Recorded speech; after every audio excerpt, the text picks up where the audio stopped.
Өздеріңіздің бойларыңыздағы жақсы қасиеттеріңізді айнаға қарап айтасыздар. Мен сабырлымын. Мен мейірімдімін. Мен әдемімін.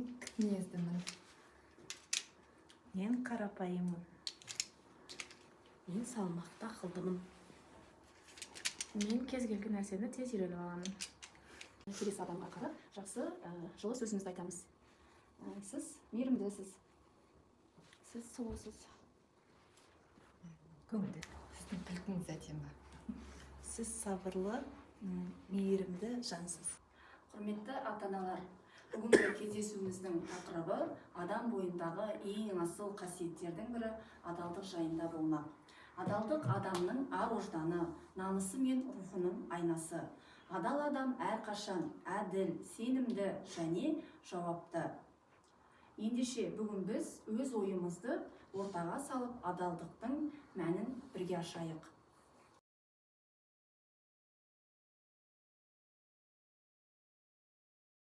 Ата-аналар, қазір өтірік пен шындық ойынын ойнаймыз.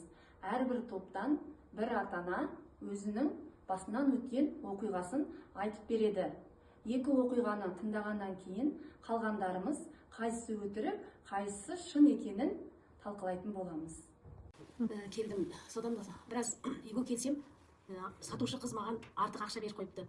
Енді не істесем екен, былай қарасам ешкім көріп тұрған ешкім де жоқ деп ойладым, бірақ өз-өзіме тоқтау салып, қайта сатушы қызға артық тиын апарып бердім. Сол кезде сатушы таңғалып, апа, осы сіз сияқты көп адамдар адал болса ғой деді.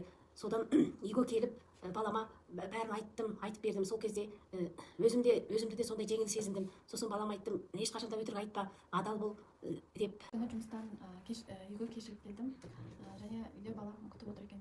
Балам, мама, неге кешігіп келдің, қайда жүрсіз деп менен сұрай бастады. Мен автобус бұзылып қалды, автобус бұзылып уақытынан кеш келдім деп айттым. Бірақ шындығында мен құрбылармен кездесіп, құрбылармен бірге уақыт өткізген едім. Ертеңде балам сабақтан кешігіп келді. Және ол менің іс-әрекетімді қайталады. Апайдікі дұрыс дегенге сенемін, себебі жаңағы айтып өткендей жасы үлкен кісі өтірік айтады деп ойламаймын. Және де ал екінші әңгіме маған өтірік сияқты көрінеді, себебі баласын жалғыз тастап олай ешкім кетпес еді деп ойлаймын. Жақсы. Айымдікі болды, яғни ол баласын тастап құрбыларымен кетпейді деп ойлаймыз. Ешқандай ата-ана баласын үйде жалғыз қалдырып қойып. Ал Бақытгүл апайдікі шындық деп ойлаймын. Сіздердің ойларыңыз өте дұрыс. Бұл ойдан құрастырылған әңгіме. Құрметті ата-аналар, жаңа Бақытгүл апайымыз айтқанда жүзі нұрланып, жақсы бәрімізге бір сабақ болатындай өзінің өмірінде болған шынайы оқиғасын айтты, иә? Келесі кезекте видеороликке назар аударсақ. Ата-анасына көмектессін деген оймен оны қасына көмекші етіп алады.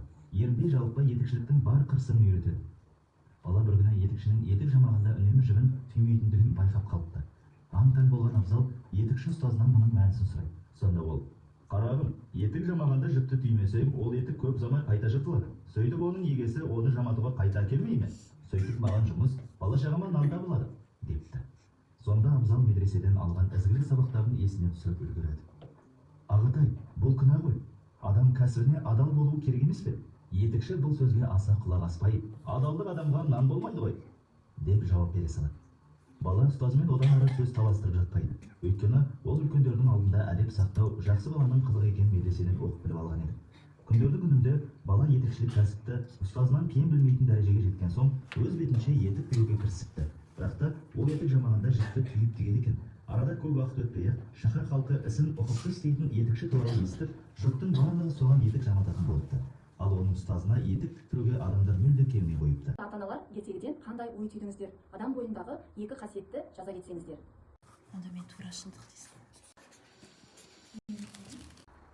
Және ертегі бойынша көрген жаман қасиеттеріміз адам бойындағы, яғни басшысында бұл адамдарға еңбек ету кезінде өзінің пайдасын және өзінің адамдарға деген өтірік айтып пайда көріп.